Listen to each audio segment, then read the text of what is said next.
Halo halo, assalamualaikum warahmatullahi wabarakatuh. Anak-anakku, apa kabar kalian? Mudah-mudahan selalu dalam lindungan Allah Subhanahu wa Ta'ala. Tetap semangat, jaga kondisi, tetap patuhi protokol kesehatan agar kita semuanya sehat. Mari kita senantiasa memanjatkan puja dan puji syukur kehadirat Allah Subhanahu wa Ta'ala, yang mana atas limpahan rahmat dan inayahnya kita selalu diberikan keselamatan dan kesehatan. Dan semoga sholawat serta salam tetap tercurahkan kepada junjungan kita Nabi besar Muhammad Shallallahu Alaihi Wasallam.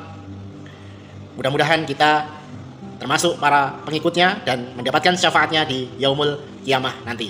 Amin amin ya robbal alamin. Pada pertemuan hari ini kita akan membahas materi tentang, pada pembelajaran kali ini kita akan bahas perkembangan Islam di Indonesia. Adapun materi yang kita akan bahas yaitu tentang masuknya Islam ke Indonesia, jalur-jalur masuknya Islam ke Indonesia, kerajaan-kerajaan Islam di Indonesia, peran umat Islam dalam mengusir penjajah dan mencapai kemerdekaan Indonesia. Kemudian gerakan pembaruan Islam di Indonesia, meneladani para tokoh Islam di Indonesia bersikap moderat dan santun dalam berdakwah. Masuknya Islam ke Indonesia diawali dengan penyebar agama Islam masuk ke Indonesia, masuk ke wilayah Indonesia yang disebarkan oleh salah satunya adalah pedagang-pedagang para mubalik dari Gujarat daerah di India yang kemudian membentuk komunitas Islam, memperkenalkan dan mengajarkan Islam kepada penduduk setempat. Ajaran-ajaran Islam mengajarkan toleransi terhadap sesama manusia, saling menghormati dan tolong-menolong. Islam mengajarkan bahwa di hadapan Allah derajat semua manusia sama kecuali nilai ketakwaannya. Islam mengajarkan kepada kita Allah bahwa Tuhan yang Maha Esa, Maha Pengasih dan Penyayang, dan mengharamkan manusia saling berselisih, bermusuhan, merusak dan saling mendengki. Kemudian Islam mengajarkan agar manusia menyembah hanya kepada Allah dan tidak menyekutukannya, serta senantiasa setiap saat berbuat baik terhadap setiap manusia tanpa pilih kasih. Jalur-jalur masuknya Islam ke Indonesia yang pertama yaitu perdagangan. Letak Indonesia yang sangat strategis, maka pada abad ke-7 sampai abad ke-16, saat perdagangan mulai ramai, banyak pedagang dari Eropa, Timur Tengah, India, dan Cina singgah ke Indonesia, terutama di pelabuhan-pelabuhan transit di Selat Malaka untuk mengadakan hubungan dagang. Para pedagang-pedagang tersebut selain memegang peranan dalam perdagangan juga berperan dalam memperkenalkan budaya. Yang berikutnya adalah perkawinan. Para pedagang Islam melakukan perdagangan dalam waktu yang cukup lama dan banyak di antara mereka yang menetap membentuk perkampungan-perkampungan yang dikenal dengan nama pekojan serta menikah dengan orang pribumi yang belum masuk Islam. Yang berikutnya, ketiga, kesenian. Islamisasi melalui kesenian dipertunjukkan untuk menarik massa pada saat itu. Di antaranya seni gamelan, kemudian dilanjutkan dengan dakwah keagamaan melalui media wayang. Yang keempat adalah pendidikan. Lembaga pendidikan Islam yang paling tua adalah pondok pesantren. Para santri lulusan pondok pesantren tersebut itu dibentuk menjadi tokoh keagamaan yang akan senantiasa meneruskan ilmu kepada masyarakat di sekitarnya. Dengan cara ini Islam terus berkembang, memasuki daerah-daerah yang terpencil. Yang kelima adalah ajaran tasawuf. Para ahli tasawuf selalu berusaha menghayati kehidupan masyarakatnya. Mereka biasanya memiliki keahlian yang sangat membantu masyarakat, misalnya dalam bidang pengobatan. Mereka juga berupaya menyebarkan ajaran Islam dengan berusaha memahami keadaan batin seseorang sehingga lebih mudah diterima. Yang keenam adalah dari lewat politik. Kekuasaan raja memiliki peranan sangat besar dalam proses Islamisasi. Ketika seorang raja memeluk agama Islam, maka secara tidak langsung biasanya rakyat mengikuti jejak rajanya. Adapun dari kerajaan-kerajaan Islam yang ada di Indonesia, yang pertama ada di Sumatera yaitu Kerajaan Samudra Pasai yang dijuluki sebagai kerajaan pertama di Indonesia yang berdiri sejak abad ke-13, tepatnya yaitu di daerah pantai timur Sumatera Utara, tepatnya di Kabupaten Lok Sumawe, Aceh Utara, berbatasan dengan Selat Malaka. Berikutnya adalah Kesultanan Aceh yang berdiri pada tahun 1514, didirikan oleh Sultan Ali Muqayyad Shah, terletak di ujung pulau Sumatera. Yang ketiga adalah Kerajaan Perlak, diperkirakan berdirinya adalah kurang lebih 840 Masehi. Awalnya dikuasai oleh Maharaja Pohela Syahrir-Wuwiatan Merah Perlak Syahrir-Wuwi, yaitu para putra Praja Siam yang penganut Buddha. Perubahan dari kerajaan Buddha menjadi Islam dimulai pada tahun kurang lebih 800 Masehi. Kerajaan ini terletak di pesisir timur Aceh. Perkembangan Islam di Jawa dapat berkembang karena peranan Wali Songo. Adapun kerajaan Islam di Jawa yaitu adalah Kerajaan Demak, kerajaan Islam yang pertama di Jawa, yang didirikan oleh Raden Fatah pada tahun 1475 sampai 1518, yang berdiri di daerah Bintara. Yang keempat Yang berikutnya adalah Kerajaan Pajang. Kerajaan Pajang ini adalah kelanjutan daripada Kerajaan Demak. Kerajaan ini memegang kendali kekuasaan kerajaan Islam Jawa setelah Demak. Terletak di daerah Kartosuro dekat Surakarta atau Solo, Jawa Tengah. Yang berikutnya adalah Kesultanan Mataram. Didirikan oleh Sutawijaya, keturunan dari Ki Ageng Pamanahan. Rajanya yang terkenal adalah Mas Rangsang yang berkenal Sultan Agung Hanyokro Kusumo. Berekspansi untuk mencari pengaruh di Jawa.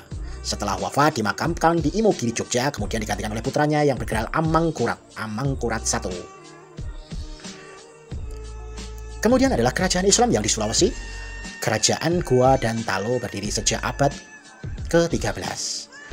Dikenal sebagai Kerajaan Makassar.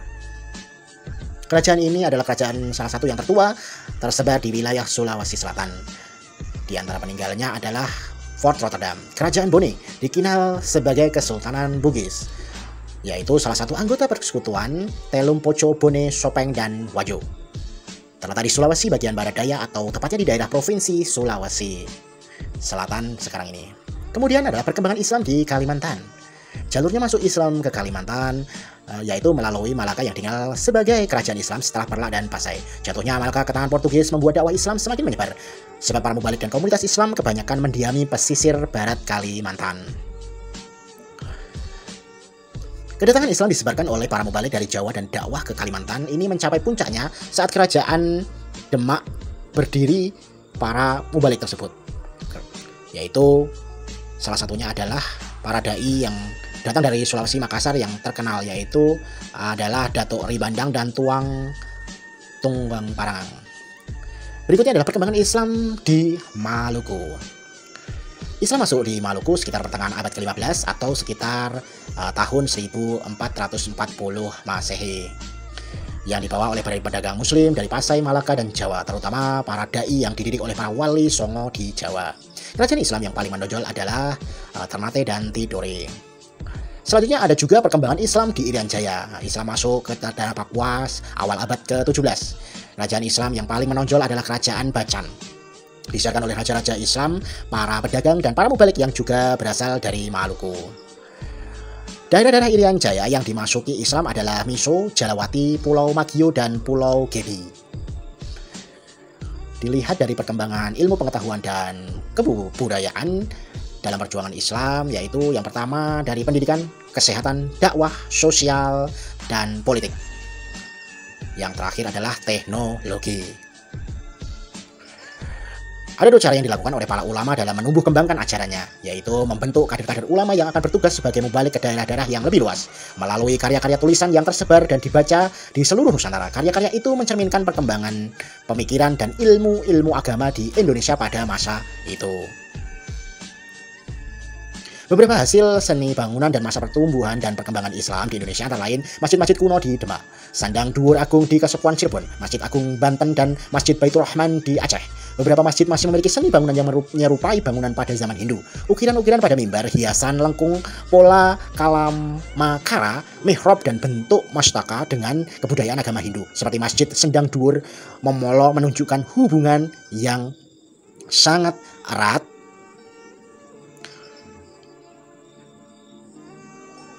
Kemudian dari arsitektur bangunan, beberapa hasil seni bangunan pada masa pertumbuhan dan perkembangan Islam di Indonesia antara lain masjid-masjid kuno di Demak, Sendang Dhuwur Agung di Kasepuan Cirebon, Masjid Agung Banten, dan Masjid Baitur Rahman di Aceh. Peranan umat Islam dalam mengusir penjajah dan mencapai kemerdekaan di Indonesia. Pemberontakan Cot Pileng di Aceh. Perlawanan ini dipimpin oleh seorang ulama muda bernama Tengku Abdul Jalil, guru ngaji di Cot Pileng pada tanggal 10 November 1942. Hal itu disebabkan tentara Jepang melakukan penghinaan terhadap umat Islam Aceh dengan membakar masjid dan membunuh sebagian jamaah yang sedang melaksanakan sholat subuh. Pemberontakan di Aceh, perlawanan ini dipimpin oleh Teguh Hamid pada bulan November 1944. Kemudian pemberontakan di Indramayu, perlawanan ini dipimpin oleh Haji Madrias. Sebabnya karena rakyat tidak tahan terhadap kekejaman yang dilakukan oleh tentara Jepang.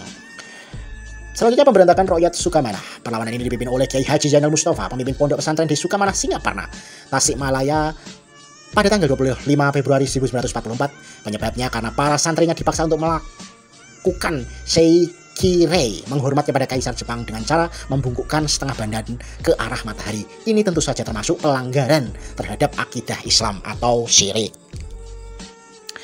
Selanjutnya adalah gerakan pembaruan Islam di Indonesia, yaitu Serikat Islam Muhammadiyah Al-Irsyad, Nahdlatul Ulama, Persatuan Islam, dan Mata'alul Anwar. Meneladani para tokoh Islam di Indonesia. Yang pertama adalah keteladanan Kiai Haji Abdul Wahid Hasyim, tekun menuntut ilmu dan ditunjang dengan kemampuannya dalam bahasa asing sehingga menjadikannya sebagai pribadi yang cerdas dan lihai berpidato. Kiai Haji Ahmad Wahid Hasyim menguasai bahasa Arab, Belanda, Inggris sebagai kunci utama dalam penguasaan buku-buku ilmiah. Memiliki jiwa toleransi yang tinggi terhadap perbedaan paham dan bersikap proporsional dalam mensikapi setiap persoalan yang dihadapi. Memiliki kepedulian yang besar terhadap peningkatan kualitas hidup umat Islam. Memiliki sikap kritis yang tak pernah padam meskipun menyangkut umat Islam sendiri. Hidupnya sederhana, ilmunya mendalam dan cara berpikirnya moderat sehingga menjadikannya mudah untuk melakukan sesuatu dalam kondisi apapun.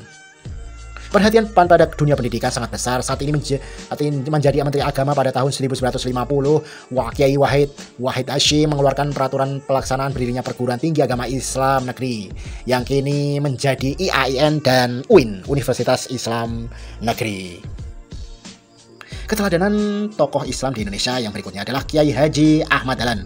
Nama kecil dari Kiai Ahmad Dahlan adalah Muhammad Darwish. Ia adalah pahlawan nasional dan juga pendiri organisasi Muhammadiyah.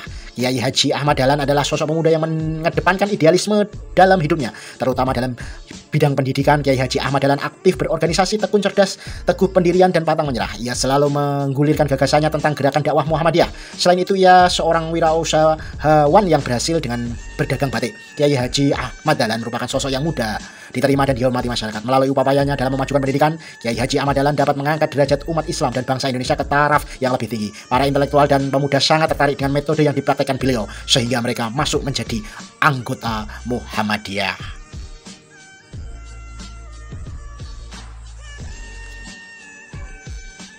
Demikian penjelasan tentang perkembangan Islam yang ada di Indonesia. Kalian bisa mencari referensi yang lain dari internet ataupun media sosial yang lain.